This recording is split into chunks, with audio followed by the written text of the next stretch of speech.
TS of testicular lobules जो testis के inside 200 to 300 की क्वांटिटी में प्रेजेंट होते हैं। तो मैं यहाँ पे अगर एक टेस्टिस ड्रॉ कर रही हूँ, ये है टेस्टिस और इसके अंदर क्या प्रेजेंट है? Testicular lobules, testicular lobules. और ये लोब्यूल के अंदर कुछ इस तरह से 4 to 5 क्वांटिटीज में प्रेजेंट है सेमिनिफेरस ट्यूब्यूल्स।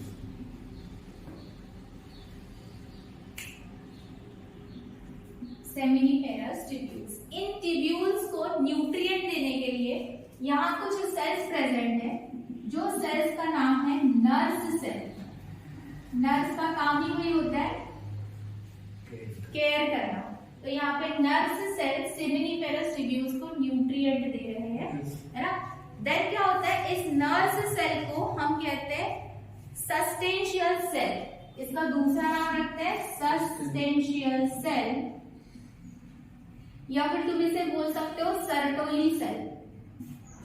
तो कंफ्यूज बिल्कुल नहीं होना है। अगर सस्टेंशियल सेल लिखा है तो that is nothing but a nurse cell. Sertoli cell का भी मीनिंग होता है नर्स सेल। तो इसका फंक्शन है it provides a nutrient to the seminiferous tubules. Then यहाँ पे कुछ जगह खाली दिखाई देगी, इंटरस्टिशियल स्पेस। जो जगह खाली होती है किसी एक बॉक्स के अंदर या कोई ऐसी पैक जगह के अंदर, तो इसको हम कहते हैं इंटरस्टिशियल स्पेस। इसमें प्रेजेंट है कुछ सेल्स जिनको कहा जाएगा इंटरस्टिशियल सेल, राइट। इसका दूसरा नाम है लेडिंग सेल। इनका दूसरा नाम है लेडिंग सेल्स। और यही वो सेल्स है जहां से टेस्टोस्टेरॉन जो निकलेगा, टेस्टोस्टेरॉन कहीं और से आएगा और टेस्टोस्टेरॉन टेस्टोस्टेरॉन तो यहीं से निकलेगा एंड्रोजन की वजह से। एंड देन ये टेस्टोस्टेरॉन की वजह से जब वो एंटर हो जाएगा देन स्पर्मेटोजेनेसिस हो जाएगी। मतलब यहाँ कुछ ऐसे सेल फॉर्म हो जाएंगे जिस सेल को हम कहेंगे स्पर्मेटोगोनियम। एक सिंगल सेल का नाम। अगर तुम बहुत सारे सेल बोलते हो तो इसको बोला जाएगा स्पर्मेटोगोनिया। ठीक है, अंडरस्टूड। तो इंटरस्टिशियल सेल जिनकी वजह से टेस्टोस्टेरॉन जो एक हार्मोन है वो सीक्रेट होकर यहाँ पे इसके अंदर जब जाएगा तो ऐसी कोई प्रोसेस करेगा जिसको हम स्पर्मेटोजेनेसिस कहते हैं, जिसकी वजह से कुछ सेल का फॉर्मेशन हो जाएगा जिसको स्पर्मेटोगोनिया कहा जाता है। क्लियर? अब स्पर्मेटोगोनिया तुम्हें पता चल गया कि स्पर्मेटोगोनिया यहाँ फॉर्म होगा। लोब्यूल का एक कंप्लीट स्ट्रक्चर तुम्हारे समझ में आ गया, बराबर है? क्या पता चला? फिर से एक बार रिकॉल करते हैं कि टीएस ऑफ टेस्टिकुलर लोब्यूल किस तरह से होता है। तो जब आप टेस्टिस का स्ट्रक्चर लेते हैं उसके अंदर 200 to 300 टेस्टिकुलर लोब्यूल्स हैं। उनमें से कुछ लोब्यूल्स को हमने स्टडी करने के लिए यहाँ लिया है और यहाँ पे हमें पता चला कि उसके अंदर भी 4 to 5 सेमिनिफेरस ट्यूब्यूल्स जो एक दूसरे को टाइट जंक्शन से कनेक्टेड, राइट, टाइट जंक्शन से एक दूसरे को कनेक्टेड है। एंड देन इनके अंदर कुछ सेल्स है जिनको अपन नर्स सेल का, इनकी जरूरत क्या है? न्यूट्रिशन प्रोवाइड करना। ये सेमिनिफेरस ट्यूब्यूल्स जिनके अंदर स्पर्म बनने जा रहा है, स्पर्मेटोजेनेसिस होने जा रहा है, उनको न्यूट्रिएंट की जरूरत है और ये न्यूट्रिशन कौन देगा? नर्स सेल, जिसको अपन सस्टेंशियल सेल या सर्टोली सेल के नाम से भी जानेंगे। फर्दर अगर मैं कभी सर्टोली सेल बोलती हूँ तो माइंड में आइडिया क्लियर हो जाना चाहिए, वो नथिंग बट नर्स सेल। सस्टेंशियल बोला तो भी सेम चीज। ओके, नाउ नेक्स्ट इज जो स्पेस खाली है वो इंटरस्टिशियल स्पेस है और उस स्पेस में भी कुछ सेल्स प्रेजेंट है जिन्हें या तो लीडिंग सेल कहा जाता है या फिर इंटरस्टिशियल सेल कहा जाता है।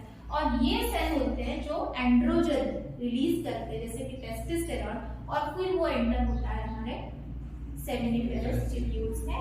एंड देन वहां पे कुछ सेल बनते हैं जो स्पर्म बनाएंगे, वो होते हैं स्पर्मेटोगोनिया। ओके, ये तो पता चल गया अभी कि स्पर्म का प्रोडक्शन कहाँ होगा, पर कब होगा और कैसे होगा ये हमें सीखना है। तो सबसे पहले ये सीखो कि स्पर्म का प्रोडक्शन कब स्टार्ट होता है, सब स्पर्म का फॉर्मेशन कब स्टार्ट होता है। तो जब एक मेल की प्यूबर्टी हिट करती है, और वो हिट करती है यानी 13 to 14 ईयर्स की एज में, और ये तब तक होती है, तब तक एक मेल स्पर्म का प्रोडक्शन कर सकता है जब तक वो जिंदा है। दैट मीन्स टिल डेथ एक स्पर्म का प्रोडक्शन हो सकता है मेल की बॉडी में। स्टार्ट होता है 13 to 14 की एज में और टिल डेथ फॉर्मेशन शुरू ही रहता है। वो कैसे होता है? क्योंकि हमें पता है कि जो ब्रेन है, ब्रेन का ये पोर्शन है जिसे हम सेरेब्रम कहते हैं, जो सबसे बड़ा पोर्शन होता है हमारे ब्रेन का पार्ट। इसमें छोटा सा पार्ट है जिसको कहा जाता है हाइपोथैलेमस। और ये हाइपोथैलेमस कुछ सीक्रेशन करता है, एक ऐसा हार्मोन सीक्रेट करता है जिसकी वजह से आगे कुछ प्रोसेस होती है। सी, ये जो हाइपोथैलेमस है, ठीक है, ये हाइपोथैलेमस सीक्रेट करेगा GnRH, ये वाला हार्मोन जिसको हमने कहा gonadotropin releasing hormone. Gonadotropin releasing hormone, ठीक है। एक्चुअली ये इसलिए है क्योंकि ये हार्मोन पिट्यूटरी ग्लैंड में जाएगा और पिट्यूटरी ग्लैंड से कुछ ऐसे हार्मोन्स का सिक्रेशन होगा जिसकी वजह से टेस्टोस्टेरॉन होगा। क्योंकि टारगेट क्या है? स्पर्म को बनने के लिए टेस्टोस्टेरॉन की जरूरत है, या मैंने लिखा नहीं है, इस स्पर्म को बनने के लिए किसकी जरूरत है?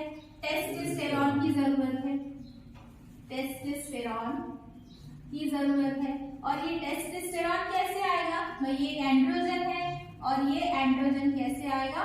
क्योंकि ब्रेन का जो पार्ट है हाइपोथैलेमस, वहां से GnRH नाम का एक हार्मोन रिलीज होगा, that is gonadotropin releasing hormone. ये पिट्यूटरी ग्लैंड में जाएगा, ये चला गया पिट्यूटरी ग्लैंड में, और पिट्यूटरी ग्लैंड से दो हार्मोन्स का सिक्रेशन होगा। एक होगा LH और दूसरा होगा FSH। That LH is luteinising hormones. LH को क्या बोलते हो तुम लोग? Luteinising hormones, luteinising hormones. और FSH का मतलब होता है फॉलिकल स्टिम्युलेटिंग हार्मोन्स, ठीक है। अब बात क्या है कि फॉलिकल स्टिम्युलेटिंग हार्मोन्स जो तुम्हें दिखाई दे रहा है, ये तुमने शायद फीमेल के पार्ट में भी पढ़ा होगा 9th-10th तक, यहाँ आगे भी इसको पढ़ना है। बिफोर दैट, ल्यूटिनाइजिंग हार्मोन्स ये जो है, ये एक छोटा नाम है, इसको और एक नाम दे देते हैं जिसका नाम है, क्या नाम रखा था? ICSH, interstitial cell stimulating hormones, ICSH। That is LH का ही नाम नहीं है, क्या नाम रखा है इसका? Interstitial cell stimulating hormones. अब थोड़ी स्टोरी समझ में आ रही होगी कि इंटरस्टिशियल सेल को स्टिम्युलेट करने का काम जो है पिट्यूटरी ग्लैंड से निकला हुआ LH यानी कि ICSH हार्मोन करेगा, सॉरी ICSH हार्मोन करेगा। और ये हार्मोन जाएगा कहाँ पे? Interstitial cell, right. जब ये इंटरस्टिशियल सेल पे जाएगा तो वहां पे शुरू हो जाएगा प्रोडक्शन ऑफ एंड्रोजन, टेस्टोस्टेरॉन यहाँ से निकलेगा, और ये टेस्टोस्टेरॉन रिस्पॉन्सिबल है स्पर्म के प्रोडक्शन के लिए। तो प्रोसेस कैसी हुई कि किसी स्पर्म का अगर प्रोडक्शन होना है तो हाइपोथैलेमस से ये हार्मोन सीक्रेट होना जरूरी है, जो पिट्यूटरी ग्लैंड में जाके LH और FSH बनाएगा, एंड देन LH जो इंटरस्टिशियल सेल स्टिम्युलेटिंग हार्मोन है वो आएगा इंटरस्टिशियल सेल। Clear that? यहाँ पे क्या होगा कि ये फॉरएवर रिलीज नहीं होता, इसका रिलीजिंग कहीं ना कहीं स्टॉप हो जाता है। तो ऐसा क्यों होता है? क्यों ऐसा होता है? क्योंकि तुम्हें पता है कि आफ्टर सम टाइम ये इसका सीक्रेशन स्टॉप करेगा। जब ये एक्सेस हो जाएगा देन क्या करेगा? ये कुछ ऐसी कमांड भेजेगा, किसको? देखो ये तो गया यहाँ पे, है ना, स्पर्म यहाँ पे बना टेस्टोस्टेरॉन की वजह से, तो यहाँ पे प्रेजेंट कुछ नर्व सेल है, पता है ना, नर्व सेल है, यहाँ पे कुछ नर्व सेल, ये देखो नर्व सेल, ये क्या करेंगे? ये और एक हार्मोन का सीक्रेशन करते हैं। एक्चुअली ये करते हैं ABP, that ABP is androgen binding hormones.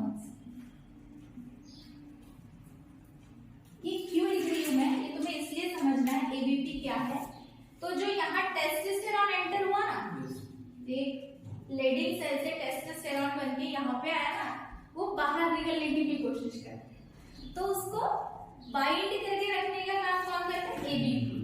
That ABP nerve cell, क्योंकि उसका काम ही है उसकी केयर करना, तो टेस्टोस्टेरॉन की एंट्री को वो रोक के रखता है, कौन, nerve cell, by releasing ABP. ABP क्या, androgen binding, that is protein, sorry मैंने हार्मोन लिखा है, पी से प्रोटीन बनेगा बेटा, एंड्रोजन बाइंडिंग प्रोटीन, ठीक है। ये प्रोटीन की वजह से जो है एंड्रोजन वही रहेगा, बट आफ्टर सम मोमेंट ये खुद का रिलीजिंग स्टॉप करेगा। वो क्यों करेगा, क्योंकि एक ऐसी प्रोसेस होगी कि अभी यहाँ जाके रिटर्न यहाँ मिलेगा कि भाई अपना फॉर्मेशन जो है वो स्टॉप कर दो, है ना, तो ये खुद को ही रोकने का काम करता है, खुद को ही स्टॉप करने का काम करता है।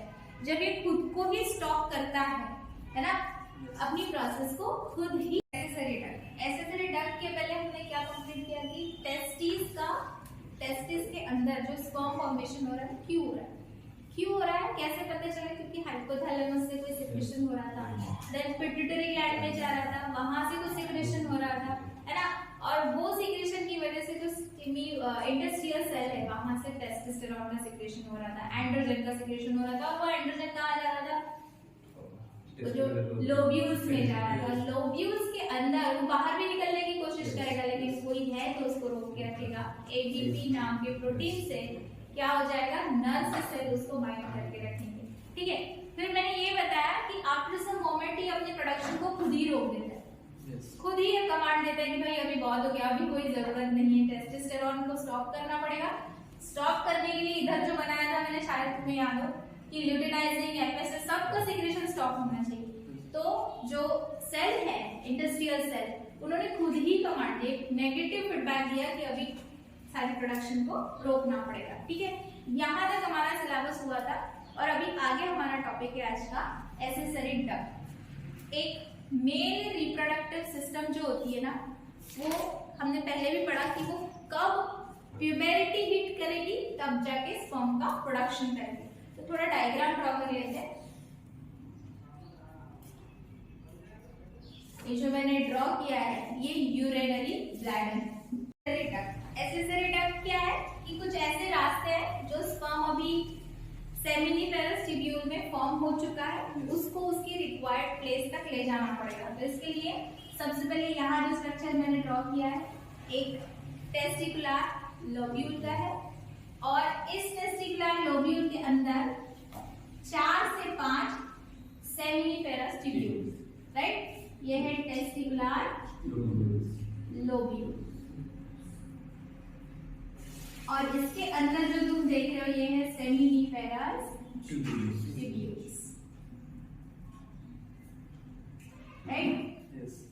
यहां से छोटी कैपिलरी वाली छोटी छोटी tube each and every seminiferous tubule से आएगी, राइट। और ये जैसे ही आएगी, ये जो छोटी छोटी ट्यूब्स देख रहे हो, इस ट्यूब्स को कहा जाता है, क्या कहा जाता है, टेस्टिकुलर रेक्टाइल। ये जो रेड मार्क किया है मैंने, ये कौन सी ट्यूब्स है, टेस्टिकुलर रेक्टाइल, टेस्टिकुलर रेक्टाइल। देन ये सारी जो टेस्टिकुलर रेक्टाइल है, सिंपल सी बात है, छोटे से लेकर एक बड़ी एक डक्ट में मिलेंगे, राइट। ये सब एक दूसरे को एक बड़ी डक्ट में मिलेंगे, जिस डक्ट को हम कहते हैं रेटिटेस्टिस। क्या कहा जाता है, रेटिटेस्टिस, रेटिटेस्टिस। और ये रेटिटेस्टिस जो है फर्दर बाहर निकलेगी, इस लोब्यूल के बाहर जाने की कोशिश करेगी। जैसे ये बाहर जो दिखाई दे रही है, दैट इज वास एफेरेंस, एफेरेंशिया, क्या कहते हैं इसको, वास एफेरेंशिया, ठीक है। एंड देन ये यहाँ पे एक ऐसी डक्ट में आएगी जो सबसे बड़ी डक्ट होती है, जिसका नाम है इपिडिडाइमिस। क्या नाम है इस डक्ट का, इपिडिडाइमिस। याद रखना है ये सबसे बड़ी डक्ट, ठीक है। देन ये इपिडिडाइमिस जो है क्या हो जाएगी, इपिडिडाइमिस के बाद इसको फर्दर ऊपर भी जाना होगा, ये जब ऊपर जाएगी, मैंने बहुत ही मोटा स्ट्रक्चर ड्रॉ कर लिया है, ठीक है। जब एपिडिडाइमिस ऊपर जाएगी, उस रास्ते को हम कहते हैं वास डेफरेंस, ठीक है।